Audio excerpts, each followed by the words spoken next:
অবশেষে এশিয়া কাপের স্কোয়াড প্রকাশ করলো বাংলাদেশ ক্রিকেট বোর্ড। অনেকেই আসলে সংশয় প্রকাশ করছিলেন যে হয়তো এবারও বিসিবি এসিসির কাছে স্কোয়াড পাঠিয়ে দেবে, কিন্তু সেটা গণমাধ্যমে প্রকাশ করবে না।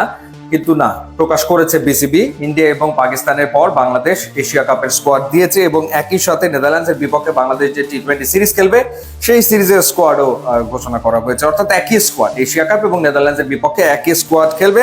16 সদস্যের স্কোয়াড এবং 4 জনকে স্ট্যান্ড বাই রাখা হয়েছে।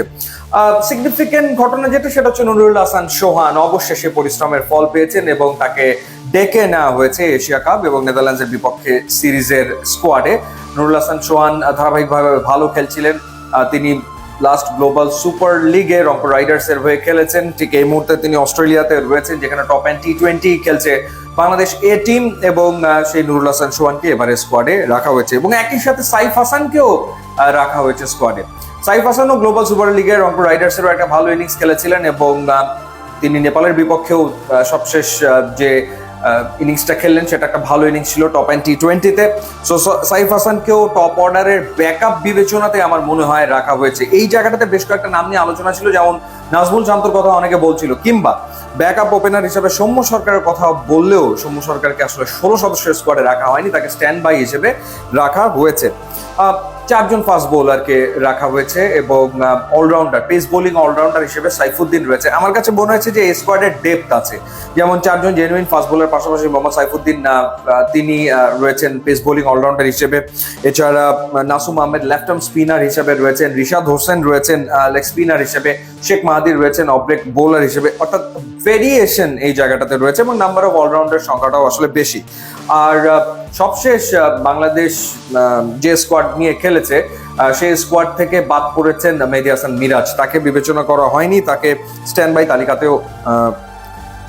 তালিকাতে তাকে রাখা হয়েছে। 16 জনের স্কোয়াডে তাকে রাখা হয়নি এবং নাইম শেখ তিনি আসলে বাদ পড়েছেন। সো স্কোয়াডটা যদি আপনাদের জানাই, লিটন কুমার দাস, তানজিদ হাসান তামিম, পারভেজ হোসেন ইমন, সাইফ হাসান, তাওহিদ হৃদয়, জাকের আলী অনিক, এরপরে শামীম হোসেন পাটোয়ারি, কাজী নুরুল হাসান সোহান, শেখ মেহেদী হাসান, রিশাদ হোসেন, নাসুম আহমেদ, মুস্তাফিজুর রহমান, তানজিম হাসান সাকিব, তাসকিন আহমেদ, শরীফুল ইসলাম, সাইফুদ্দিন।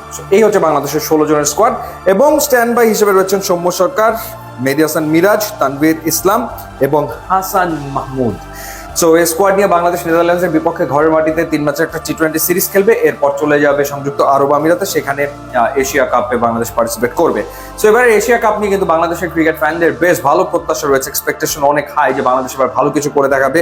সো দেখা যাক এই স্কোয়াডটা কেমন করে। আমার কাছে মনে হয় যে স্কোয়াড যথেষ্ট ভালো স্কোয়াড ডেফিনেটলি হয়েছে এবং এই স্কোয়াডের পক্ষে আসলে ভালো করা সম্ভব। নির্বাচকরা চেষ্টা করেছে সব রকমের ভেরিয়েশন আসলে রাখতে। নাম্বার অফ অলরাউন্ডারের সংখ্যা বেশি, বোলিং ডিপার্টমেন্টেও রাখা হয়েছে ভেরিয়েশন।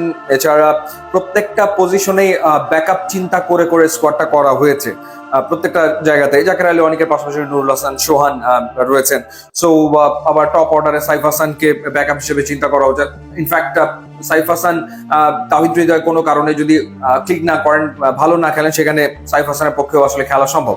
সো ব্যাকআপ চিন্তা করে স্কোয়াডটা করা হয়েছে। সো এই স্কোয়াডকে আমি আসলে আউট অফ 10 আইল গিভ 8। আপনি কত স্কোর দেবেন ডেফিনেটলি জানাবেন।